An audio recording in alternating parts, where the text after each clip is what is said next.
Sathoff. I'm Superintendent in Indianola Community School District, and I'm speaking about a big plan that we have underway to open an online learning center here at Indianola. And it's been very exciting work for us. It really began out of our desire just to serve our kids as well as we could. I think, like many other places, we have a number of students who are just looking for other options, who maybe feel anxiety, struggle with regular school day, are looking for increased online options. It made sense for us because we are in year 4 of a digital learning environment in our high school. Every student has a MacBook, and we already had a number of teachers taking classes in blended and flipped and working on integrating technology into their instruction. So we actually already kind of had the train started before we jumped on with this as a plan. Craig Calhoun and I, the high school principal, talked probably a year and a half ago or so. And since then, we've worked very closely with the AEA. Denise Crafting and Evan Abbey have been invaluable in this process with their expertise, the time that they've given us. We have a technology integration coach for the district who works a lot in the high schools, doing a very good job with this. And we also are allocating one of our TLC instructional coaches more to this pursuit as we go to get online learning rolling at Indianola. Our plan right now is that in the fall of 2019, we will have an online learning center open, a building specifically for online learning, and that we will have a totally online core diploma available to students if they would choose that option.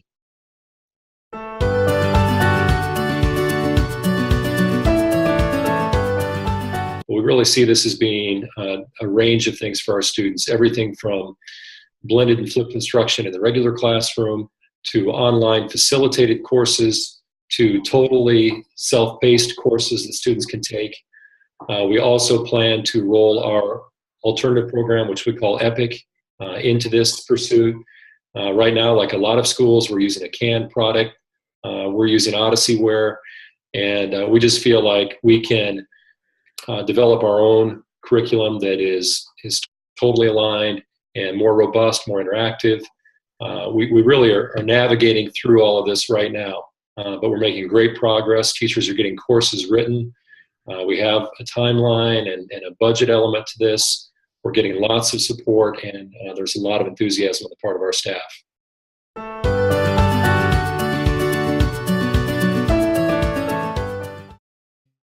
One thing I've learned definitely is that this is a big undertaking. I think it would be for any size district. There are a lot of moving parts, as we all know. You know, if you're a school administrator, you take a broad view of things and you understand a lot of things have to happen with a big initiative. As I mentioned before, it's been very helpful to have the knowledge and expertise of Denise and Evan. One of the main things we had to do was just map out how we're going to get from here to there. And our curriculum director, Cindy Slauson, has been very involved in that as well and very helpful. We've had a number of meetings with high school administration, with the tech integration coach, the instructional coach that's working on this, and Evan and Denise, the curriculum director, me, school business official. Lots and lots of conversation to figure out how to move the ball from here to there. And I think, like anything else, once you decide that we are going to do this, then the focus becomes how are we going to do it, and then planning becomes paramount. So we had to try to figure out if we could do what we wanted to do within the time frame we were talking about. We've spent a lot of time on developing, the ability of our teachers internally, and we weren't sure what kind of response we were going to get at first, but it's been very enthusiastic. We've had an application process for a cohort of teachers that are taking through this learning, collaborating with both the AEA and Drake University. These teachers will have the ability to be certified online educators when they get done with all the coursework. We've allocated a lot of professional development money to the teachers for their time and their coursework, and also for the products that they're producing.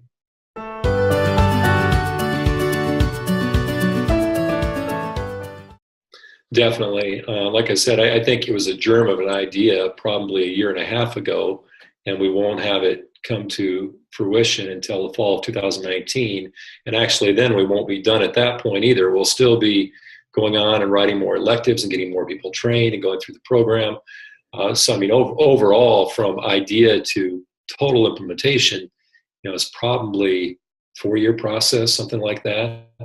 And that was something too, that I relied upon you and Evan too, just to ask the question, is this realistic? Can we get to this point by then? And I know you remember some of those conversations when we first were putting things out there. And we also, again, just trying to figure out how many teachers we could handle in a cohort. We had more interested than we could support financially. And then figuring out among those interested teachers, okay, which classes do we really need to get written first? So it is very much a process. I think for me, in my experience, most of the things in my life, the big things that have been worth doing, some people want to take that approach of let's figure out every detail, get it perfect before we jump. I'm a little more of a proponent of, go when opportunity knocks. Don't wait till you're ready. Go and part of problem solving is figuring it out as you go along. And I would stop short of saying we're building the airplane in the air here. We definitely are taking a very measured approach, but every detail was not worked out. And we decided and committed that we were going to do this. And once we've done that, as I said, there are great resources out there. And, you have to tap into the passion and ability of the people in your buildings and your organization. We were blessed to have some people just really grab this idea and run with it. If the reception of the idea I had gotten was lukewarm or people would have said, I don't know if we can do that, or they weren't ready to commit, it would have been a lot different story. But as it is, we had some very key people who were enthused and really took the ball and ran with it. And I feel very good about the progress we're making. But I would count on a multiple year endeavor and set up those little milestones for yourself along the way. Maybe first it is build that blended and flipped capacity within the classroom. Next, maybe it is have a class or two in the course handbook that's online facilitated. Get to the point where you have some people who are trained as online educators so that they can write a totally self-paced course, assess it. There are a lot of pieces to this. And, I thought I was a good teacher, but I know I couldn't sit down. I could not sit down and write a quality self-paced course. I would need to get trained. And our staff has been very willing to do that.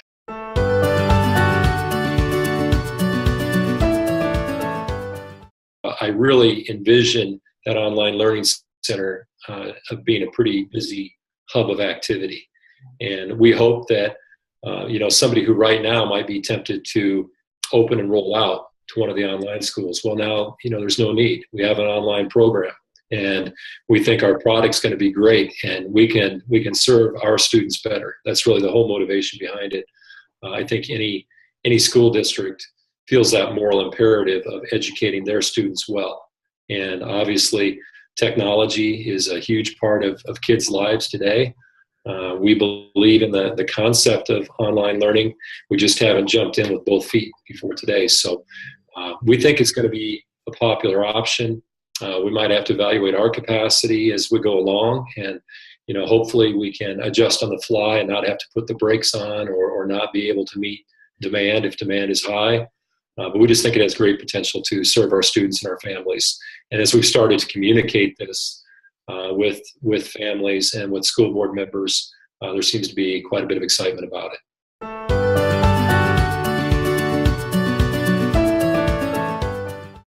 Yeah, I think we're definitely in the early stages of that. There has been board conversation. We have talked about it at our School Improvement Advisory Committee. We actually have an upcoming meeting the end of this month where that will be one of the highlights of the meeting, when we'll have our instructional coach and our tech integration specialist come and talk to that group about it. I put a little article in the district newsletter that goes out. We still do usually about 3 times a year, the old style, send it to every patron in the district. Of course, we'll communicate electronically as well. We have a new website, revamped website that we just rolled out. Really, you learn in education, you're never going to communicate well enough. So, when I mention communication, we're in the very early stages of that, and it's going to take a lot more. But also just through the course catalog that goes out to students, getting those online options within the course catalog, because that'll be a new thing, for them to look at. They won't even necessarily understand what they're looking at. So the counselors will be an important piece of that, the high school administration. Within high schools, I think a lot of people know too, sometimes the teachers in the classroom are the best promoters of that kind of thing, kind of recruit kids to their electives or their areas.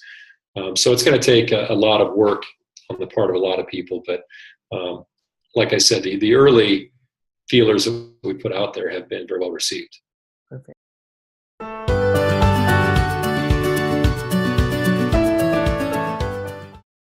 I think I've already probably kind of hit on this, but I wrote down as a main takeaway for me is, go slowly.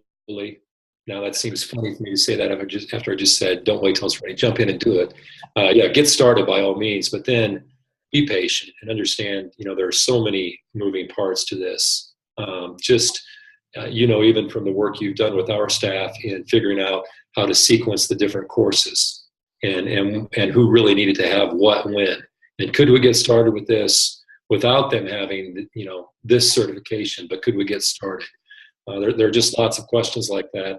Our curriculum director, Cindy Slauson, again, on the budgeting side, huge commitment of professional development dollars to this and figuring out how that was going to work and how many people we could afford to help. Don't take any little process for granted. Like I said, we had to have an application process to get into the cohort that was going to get paid. And then, we had to communicate to teachers, hey, this is the reality. This is what we have right now. We're not saying you can't take additional coursework. And we do have some teachers, I think, taking some courses on their own dime too. By all means, jump in and do it. I think it's a great opportunity for kids